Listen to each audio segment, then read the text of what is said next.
Hello दोस्तों, स्वागत है आपका RS हिंदी कहानियाँ चैनल में। दोस्तों, आज की कहानी हम आपके लिए लाए हैं सुंदरी और राक्षस की कहानी। दोस्तों, सुंदरी और राक्षस की कहानी देखेंगे। दोस्तों, आज की वीडियो में क्या है कहानी सुंदरी और राक्षस की कहानी। चलिए दोस्तों, शुरू करते हैं आज की कहानी। एक नगर में एक धनी व्यापारी रहता था। उसकी 3 बेटियां थीं। बड़ी बेटी का नाम था विलिस, मंझली का नाम था व्लमस और छोटी बेटी का नाम था ब्यूटी। तीनों बहनों में ब्यूटी सबसे सुंदर थी। इस कारण उसकी दोनों बहनें उससे जला करती थीं। स्वभाव से जो ब्यूटी थी वो नर्म और दयालु थी, जबकि दोनों बड़ी बहनें गुस्सैल, लालची और स्वार्थी थीं। एक दिन व्यापारी को यह संदेश मिला कि उसके सामानों से लदे जहाज समुद्री तूफान के कारण समुद्र में डूब गए। इससे उसे बहुत बड़ा नुकसान हुआ। उसका पूरा व्यवसाय बर्बाद हो गया।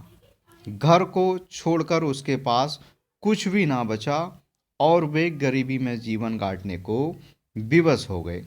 आलीशान जीवन जीने की आदि व्यापारी की दोनों बड़ी बेटियां इन हालात के लिए पूरा दिन अपने पिता को भला बुरा कहती रहती और शिकायतें करती रहती थी। वे घर पर कोई काम नहीं करती थीं, लेकिन ब्यूटी इस आदतों में भी खुश थी। वह पूरे दिन घर का काम करती और साथ ही अपने पिता को भी खुश रखने की कोशिश करती थी। कुछ महीने बाद एक दिन व्यापारी को पता चला कि उसका एक जहाज बंदरगाह पर पहुंच गया है और उसके तुरंत ही बंदरगाह जाने की तैयारी कर ली। जाने से पहले उसने अपनी बेटियों से पूछा कि वापस में वह उनके लिए क्या लेकर आए।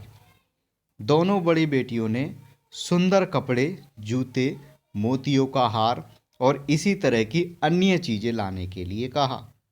ब्यूटी अपने पिता की हालत जानती थी, इसलिए उसने अपने पिता से बस एक सुंदर लाल गुलाब का फूल लाने को कहा। जब व्यापारी बंदरगाह पहुंचा तो उसने देखा कि उसके जहाज का पूरा सामान नष्ट हो चुका है। साथ ही उसका जहाज भी टूट फूट गया है और किसी काम का नहीं रह गया।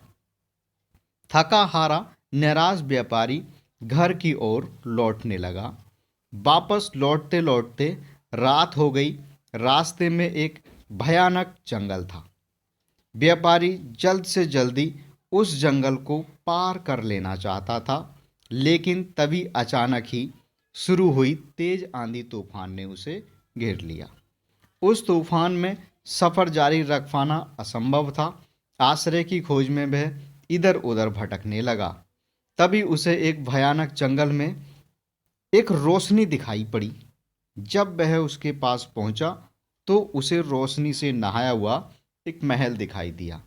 घने जंगल में उसी उम्मीद बंध गई कि रात के गुजारा करने के लिए आश्रय तो यहाँ मिल सकता है। वह महल के दरवाजे के पास पहुंचा, देखा कि वह खुला हुआ है। उसे वहां से आवाज लगाई, किंतु बाहर कोई नहीं आया। साहस बटोरकर वह अंदर गया। अंदर पहुंचकर उसने फिर से पुकारा, किंतु फिर भी कोई नहीं आया। वह महल बड़ा ही विचित्र था। पूरा महल रोशनी से जगमगा रहा था। खाने की टेबल लजीज पकवानों से सजी हुई थी, लेकिन वहाँ कोई नहीं था। लंबी यात्रा के उपरांत व्यापारी को जोरों से भूख लग रही थी, इसलिए वह चुपचाप भोजन करने लगा। भोजन करने के बाद वह जिज्ञासावश महल की सीढ़ियों पर चढ़कर पहुंचा। महल बहुत आलीशान था। उसने हर कक्ष सुंदर रीति से सजे हुए थे। वह थका हुआ था, इसलिए एक कमरे में जाकर नरम बिस्तर पर सो गया। सुबह जब वह सोकर उठा तो उसे अपने बिस्तर के पास नए कपड़े दिखाई दिए। नहा धोकर उन कपड़ों को पहनकर वह तैयार हो गया। खिड़की के पास जाकर झांककर उसने देखा कि मौसम साफ हो चुका था। अब मैं अपनी यात्रा फिर से शुरू कर सकता हूँ।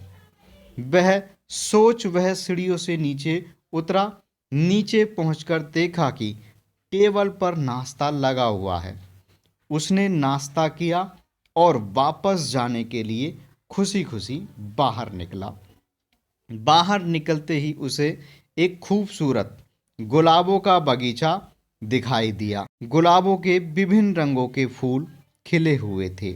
उसने देखा, उसे ब्यूटी से किया हुआ वादा याद आ गया।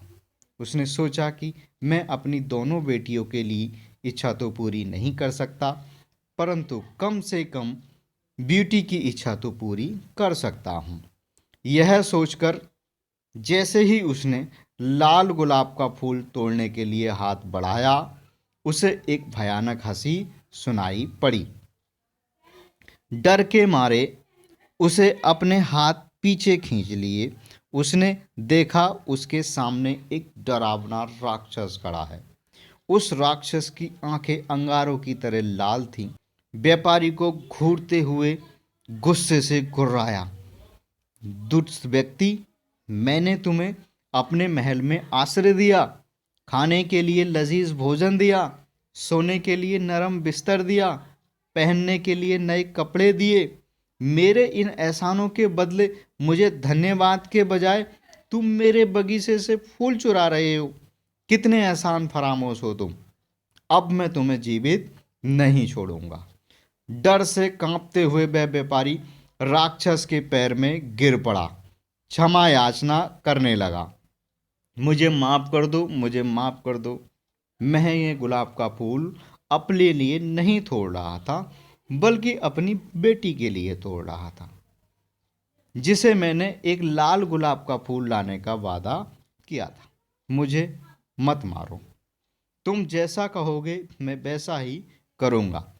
व्यापारी की याचना पर राक्षस बोला, ठीक है, मैं तुम्हें एक शर्त पर बर्खास्त करता हूँ कि तुम अपनी उस बेटी को यहाँ मेरे पास लेकर आओगे जिसके लिए तुम मेरे बगीचे से फूल तोड़ रहे थे। डरे हुए व्यापारी ने उस समय अपनी जान बचाने के लिए राक्षस की बात मान ली और अपनी बेटी को उसके पास ले जाने का वहाँ वादा किया और वहाँ से निकल गया। जब वह घर पहुँचा तो उसकी आंखें आंसुओं से भीगी हुई थीं। वह बहुत डरा हुआ था। पूछने पर भी अपने साथ हुई घटना विस्तार से बता दी। पूरी बात सुनने के बाद बेटी बोली, पिताजी आप चिंता मत कीजिए, आपकी जान बचाने के लिए मैं कुछ भी करूंगी। अपने वादे के अनुसार आप मुझे उस राक्षस के महल में ले चलिए। तुम मुझे बहुत प्यार करती हो ब्यूटी, यह मैं जानता हूँ, लेकिन मैं कितना स्वार्थी पिता कहलाऊंगा जो अपनी जान बचाने के लिए बेटी को उस राक्षस को सौंप दूं। व्यापारी रोते हुए बोला, पिताजी आपकी जान बचाने का यही एक रास्ता है, हम कुछ कर भी नहीं सकते। आप मुझे उस राक्षस के महल में ले चलिए। ब्यूटी ने अपने पिता को समझाया। दुखी मन से व्यापारी ब्यूटी को उस राक्षस के महल में छोड़ आया। शुरू में ब्यूटी उस राक्षस के भयानक रंग रूप को देखकर डर गई थी, लेकिन उस राक्षस का ब्यूटी के प्रति व्यवहार बहुत अच्छा था। उसे ब्यूटी को ढेर सारे नए कपड़े, गहने दिए, उसे एक बहुत सुंदर कमरे में रखा। वह उसका बहुत ख्याल रखने लगा, जिससे धीरे धीरे ब्यूटी का डर खत्म हो गया। शुरू में राक्षस चुपचाप दूर से ब्यूटी को देखता करता था, फिर धीरे धीरे उसने बातें करने शुरू की। ब्यूटी को भी राक्षस से बातें करना अच्छा लगा। दिन गुजरते रहे, दोनों बहुत अच्छे दोस्त बन गए। राक्षस ब्यूटी को चाहने लगा था, लेकिन अपनी बदसूरती के कारण उससे अपनी मन की बात कहने में डरता था। फिर भी एक दिन उसने हिम्मत करके ब्यूटी को अपने मन की बात बता दी। उसके सामने विवाह का प्रस्ताव रख दिया। इस प्रस्ताव पर ब्यूटी आश्चर्य में पड़ गई। उसे समझ नहीं आया कि राक्षस को क्या उत्तर दे। वह सोच में पड़ गई। वह कैसे उस बदसूरत राक्षस से विवाह कर सकती है, लेकिन वह उसकी भावनाओं को भी ठेस नहीं पहुंचाना चाहती थी। लेकिन वह उसके प्रति दयालु था और उसके पिता के प्राण भी नहीं लिए थे। बीटी घबराते हुए बोली, मैं इसका अभी कोई उत्तर नहीं दे सकती। ब्यूटी की बात पूरी होने से पहले ही राक्षस उसका उत्तर समझ गया और उसकी बात काट कर बोला, कोई बात नहीं ब्यूटी, मैं तुम्हारी स्थिति समझता हूँ, मुझे तुम्हारी बात का बुरा भी नहीं लगा है। इतना कहकर वह वहाँ से चला गया। दिन गुजरते गए, दोनों ने इस बारे में फिर कोई कभी बात नहीं की। बीटी को वहाँ तकलीफ नहीं थी, लेकिन वह अपने पिता और बहनों को बहुत याद करती थी। ऐसे ही एक दिन वह उन्हें याद कर उदास बैठी हुई थी। तभी राक्षस वहाँ आया और उसकी उदासी का कारण पूछा। ब्यूटी ने उसे बताया कि उसे परिवार की याद आ रही है। राक्षस ब्यूटी का दुख समझ गया और उसे एक जादुई आईना दिया, जिसमें वह जब चाहे अपने पिता और बहनों को देख सकती थी। ब्यूटी उस आईने को पाकर बहुत खुश हुई। अब जब भी उसका मन करता, वह उसमें अपने परिवार को देख लेती थी। एक दिन ब्यूटी ने उस आईने को देखा कि उसके पिता बहुत बीमार हैं और मरने की कगार पर हैं। वह दुखी हो गई। उसने राक्षस से विनती की कि वह उसे उसके पिता से मिलने के लिए जाने दे। वह आखिरी बार उससे मिलना चाहती है। पता नहीं फिर कभी उन्हें देख पाए या ना देख पाए। पहले तो राक्षस ने मना कर दिया, लेकिन फिर ब्यूटी के आंसू देखकर उसका मन पिघल गया। उसने उसे जाने की इजाज़त दे दी। उसने ब्यूटी से कहा, मैं तुम्हें अपने पिता के पास जाने की इजाज़त देता हूँ, लेकिन इस शर्त पर कि तुम 7 दिन के भीतर मेरे पास तुम्हें वापस आना होगा, नहीं तो मैं तुम्हारी याद में मर जाऊंगा। ब्यूटी ने राक्षस से वादा किया कि वह अपने पिता को देखकर 7 दिन में वापस लौट आएगी। राक्षस ने उसे एक अंगूठी दी और कहा कि जब वह यह अंगूठी अपनी उंगली से उतारेगी तो वह वापस इस महल में होगी। ब्यूटी ने यह अंगूठी पहन ली। अगले दिन जब वह सोकर उठी तो उसे खुद को अपने पिता के घर पाया। वह सीधे जाकर अपने पिता से मिली। पिता ब्यूटी को देखकर बहुत खुश हुआ। वास्तव में यह सोचकर बीमार पड़ गया था कि उसकी बेटी एक राक्षस की कैद में है। ब्यूटी ने उसे राक्षस के बारे में विस्तार से बताया। उसके साथ बहुत अच्छा व्यवहार करता है, उसे कोई तकलीफ नहीं होने देता। ब्यूटी की खैरियत जानकर व्यापारी धीरे धीरे ठीक होने लगा। वहाँ रहते हुए ब्यूटी को राक्षस की याद आने लगी। उसने साथ रहते रहते उसे उसकी आदत पड़ गई थी। उसके अच्छे और दयालु व्यवहार के कारण वह उससे प्रेम करने लगी थी। एक दिन ब्यूटी की दोनों बहन विलिस और व्लोमस, जिनका विवाह हो चुका था, उससे मिलने आई। ब्यूटी ने उन्हें राक्षस के घर के आरामदायक जीवन के बारे में बताया। यह सुनकर दोनों बहनें जल उठीं। जब उन्हें पता चला कि ब्यूटी को 7 दिन के भीतर वापस राक्षस के महल जाना है, तो उन्होंने झूठे आंसुओं की बदौलत ब्यूटी को वहाँ कुछ दिन और रोक लिया। वास्तव में यह उसकी योजना थी कि ताकि राक्षस को ब्यूटी पर गुस्सा आए और उसे मार डाले। उधर राक्षस ब्यूटी का इंतजार कर रहा था। 7 दिन पूरे होने वाले थे, बाद भी ब्यूटी वापस ना लौटी। ना आने पर वह तड़पने लगा। इधर ब्यूटी भी उसके याद कर रही थी। एक रात ब्यूटी ने सपने में देखा कि राक्षस नीचे गिरा हुआ है और मर रहा है। ब्यूटी की नींद टूट गई। उसे अपना वादा ना निभाने का बहुत पछतावा हुआ और उसने तुरंत ही अपनी अपनी अंगूठी जो उसने पहनी थी वह निकाल दी। दूसरे दिन वह सोकर उठी तो वो राक्षस के महल में थी। ब्यूटी ने दिन भर राक्षस का इंतजार किया, लेकिन वह उससे मिलने नहीं पहुंचा। उसने पूरे महल में उसे ढूंढा, लेकिन वह उसे नहीं दिखा। वह परेशान हो गई। फिर शाम को वह महल से बाहर निकली और राक्षस को खोजने लगी। उसने पूरे बगीचे में उसे ढूंढा। फिर वह बगीचे के पीछे वाले हिस्से में गई, जहाँ एक कोने में राक्षस नीचे पड़ा हुआ था। वह बहुत कमज़ोर नज़र आ रहा था। ऐसा लग रहा था मानो मरने की कगार पर है।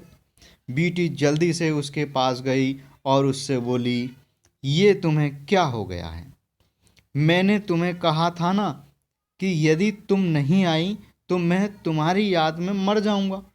राक्षस ने उत्तर दिया था। ब्यूटी ने अपने देर से आने के लिए उससे क्षमा मांगी। उससे कहने लगी, तुम मुझे छोड़कर मत जाओ, मैं तुम्हारे बिना नहीं रह सकती। मैं तुमसे प्रेम करने लगी हूँ, मुझसे विवाह कर लो। ब्यूटी का इतना कहना था कि चमत्कार हुआ। वह राक्षस एक सुंदर नौजवान राजकुमार में परिवर्तित हो गया। ब्यूटी यह देखकर आश्चर्यचकित रह गई कि राजकुमार ने उसे बताया कि मैं एक जादूगरनी के श्राप के कारण राक्षस बन गया था। कई वर्षों तक मैं इस रूप में रहा। यह श्राप तभी टूटता जब कोई मेरी बदसूरती के बाद भी मुझसे सच्चा प्रेम करता। आज तुम्हारे सच्चे प्रेम के कारण वह श्राप टूट गया और मैं वापस अपने असली रूप में आ गया हूँ। ब्यूटी उसे देखकर बहुत खुश हुई और विवाह कर लिया और खुशी खुशी रहने लगी। ये थी दोस्तों आज की कहानी, राक्षस और ब्यूटी की कहानी। दोस्तों कहानी आपको कैसी लगी कमेंट बॉक्स में कमेंट करके बताएं। दोस्तों कहानी आपको पसंद आई हो तो वीडियो को लाइक शेयर। दोस्तों यदि आप हमारे चैनल पर नए हैं तो हमारे चैनल को सब्सक्राइब जरूर करें। ठीक है दोस्तों, आज की कहानी में इतना ही। मिलते हैं दोस्तों नेक्स्ट कहानी में।